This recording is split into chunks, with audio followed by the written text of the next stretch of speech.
Bismillahirrahmanirrahim. Assalamualaikum warahmatullahi wabarakatuh. Oke, VTP atau VLAN Trunking Protocol. Kali ini masih ada kaitannya dengan VLAN dan mirip-mirip DHCP lah. Tapi bedanya VTP itu bukan untuk end device, tapi untuk switch. VTP atau VLAN Trunking Protocol adalah suatu fitur yang memudahkan kita dalam membuat VLAN. Jadi kita akan men-setting banyak switch dan VLAN.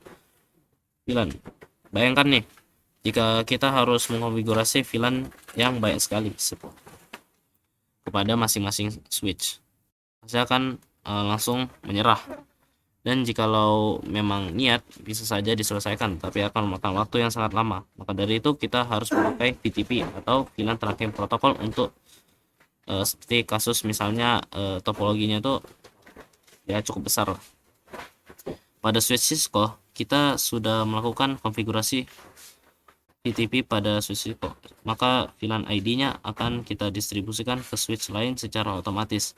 Jika ada perubahan ataupun update, maka switch yang akan menjadi sasaran distribusi VLAN akan otomatis mensinkronkan VLAN-nya. Di VTP mempunyai 3 mode, yaitu pertama ada VTP server. VTP server yaitu switch yang dikonfigurasi. Mode ini diibaratkan sebagai administrator VLAN. Dalam mode ini switch dapat mengubah, menambah, menghapus, dan menyebarkan VLAN yang telah dibuat ke switch yang bermode VTP client.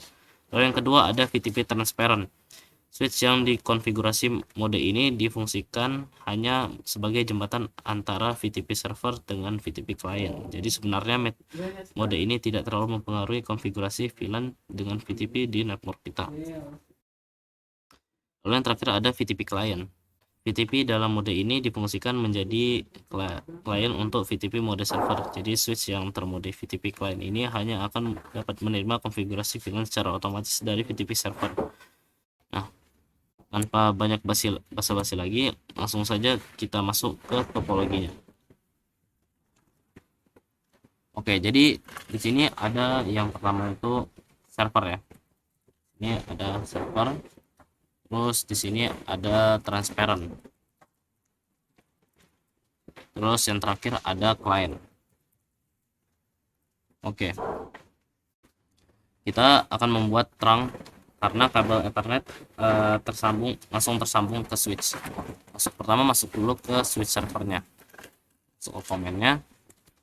Terus masuk ke interface yang mengarah langsung ke switch sebelah. Bentar.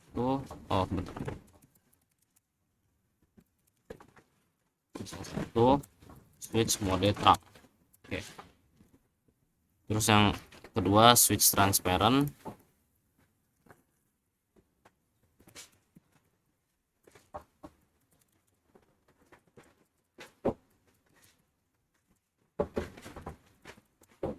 Oke, seperti ini.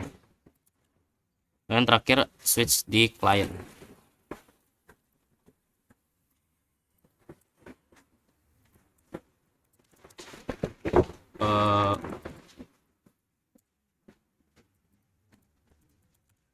Oke. Jika sudah, sekarang kita akan mengubah mode kepada masing-masing switch dan menambahkan domain. Untuk domainnya namanya bebas, tapi setiap VTP harus mempunyai nama domain yang sama. Pertama kita di switch server, karena ya tadi seperti tadi switch servernya harus diutamakan. Masuk ke VTP mode server. Oke. Terus kita masukin VTP domain A1. Terus VTP password 123. Seperti ini. Terus untuk di switch di tengah juga sama, tapi bedanya kita bakalan masukin VTP mode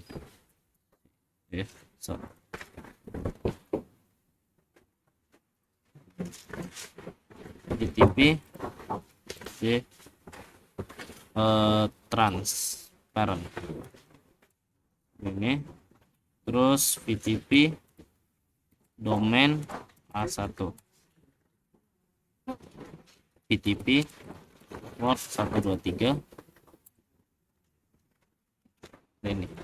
Jadi sama ya, tapi bedanya nih ada di VTP modenya saja, tapi komennya sama.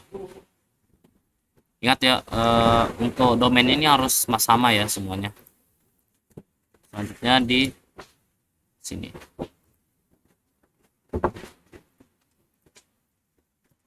VTP mode client, terus VTP domain A1,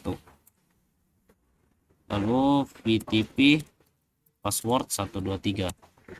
Oke, untuk konfigurasi VTP sudah selesai. Nah, untuk melihat kegunaan VTP ini, kita harus menambahkan VLAN di server menggunakan komen VLAN 10 sampai seterusnya. Setelah itu kita bisa masuk ke VTP client dan masukkan komen USH VLAN.